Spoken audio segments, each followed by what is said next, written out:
rendre un hommage à tous les Sénégalais, les féliciter pour cette journée exceptionnelle, pour ceux qui aujourd'hui entament la Korité et ceux qui vont l'entamer, que le Tout-Puissant agrée à toutes nos dévotions, à tous nos jeunes, quel que soit le jour auquel on a rompu notre Ramadan. Nous avons une pensée pour nos frères palestiniens qui actuellement subissent les foudres d'un État criminel, avec des meurtres d'enfants et de femmes. Nous prions qu'Allah subhanahu wa ta'ala leur vienne en aide. Qu'Allah subhanahu wa ta'ala leur vienne en aide. C'est le seul détenteur de la puissance.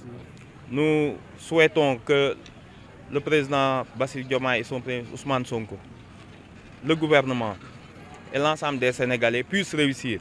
le défi du développement. Nous savons que ça sera très difficile, mais à vaillant cœur, rien n'est impossible. Pour faire un rapide bilan de l'année précédente, nous avons pris le pays dans une situation très difficile, vu le contexte politique et électoral qui a précédé l'accession au pouvoir du président Bassirou Diomaye. Nous avons trouvé au fil des temps, au fil des mois, une situation budgétaire extrêmement difficile, avec, vous l'avez vu, une dette cachée de près de 5 000 milliards. Et encore, on n'a pas encore toutes les données, avec un déficit abyssal et très peu de marge budgétaire pour le nouveau gouvernement. Néanmoins, les actions énergiques ont été dès le départ engagées dans le sens d'une maîtrise des dépenses, dans le sens d'une meilleure, d'empêcher la corruption, d'y mettre un terme. Cela a permis au gouvernement de montrer, malgré ces difficultés, une résilience qui leur a permis de au moins essayer de soutenir les populations en maintenant les subventions, alors que c'était même demandé que nos partenaires techniques et financiers ont exigé quasiment leur suppression. On a pu baisser les prix. Cette année est profitable à plusieurs niveaux. On a jeté les bases. À partir de maintenant, d'une situation budgétaire réelle, connue, on peut jeter les bases maintenant d'un véritable programme de développement. Et je pense que tout le gouvernement s'y attelle tous les jours. Maintenant, il reste aussi l'appui et la participation du peuple sénégalais, des citoyens. Là, le développement est une affaire de chacun. Le président a besoin de l'énergie de chaque Sénégalais, parce que chaque Sénégalais est d'abord responsable de ce développement. Nous pensons qu'en convergeant tous nos efforts avant la fin de ce mandat, en tout cas chaque année, il y aura des pans essentiels qui seront réalisés et puis il n'y aura plus jamais de retour en arrière. Donc c'est ce message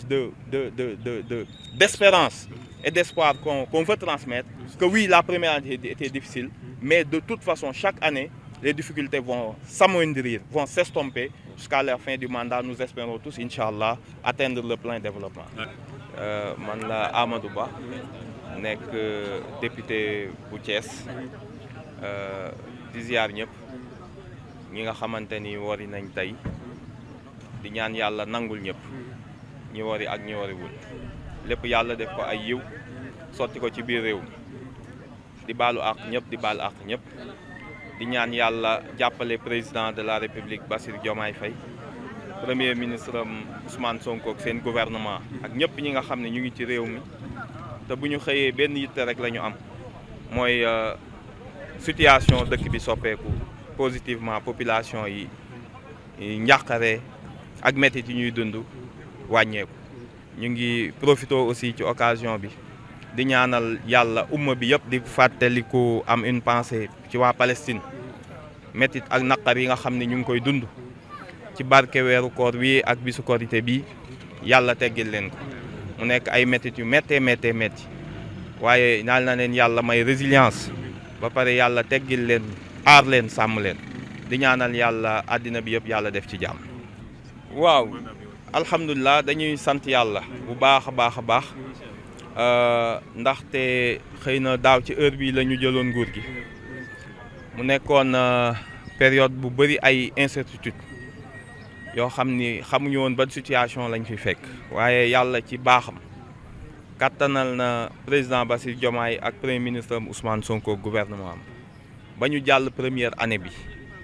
malgré difficulté yi nga am yi nga xam ne gis nañ ko ak yi nga xam ni découvrir nañ ko xam ni macha allah heureusement ñu jël réew mi ci moment bi ndax li ñu gis yëpp bu doon daf ñoo dab jàpp naa ni leneen la ñuy wax heure bi donc ñu jàpp ni année bu am solo la année bu positive la engagé nañ ci ay réformes yu bëree bëri xam nga nag kuy tabax da ngay defar fondation nag moo gën a am njariñ ci kër waaye kenn du ko gis ndax dañ koy suul ñun nag mandaaw juróomi at lañu am du ñu yàkkamti dara na population yëpp xam ni xëy na li gënoon metti jàll na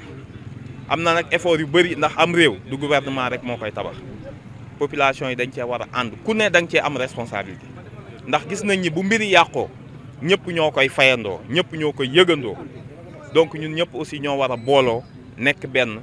yéenante jàmm mais aussi fas yéene ànd ci liggéey bi ndax du ay ministre kese ñooy defar liggéey réew mi moo soxla ñu booloo réew mi moo soxla ñu ànd liggéey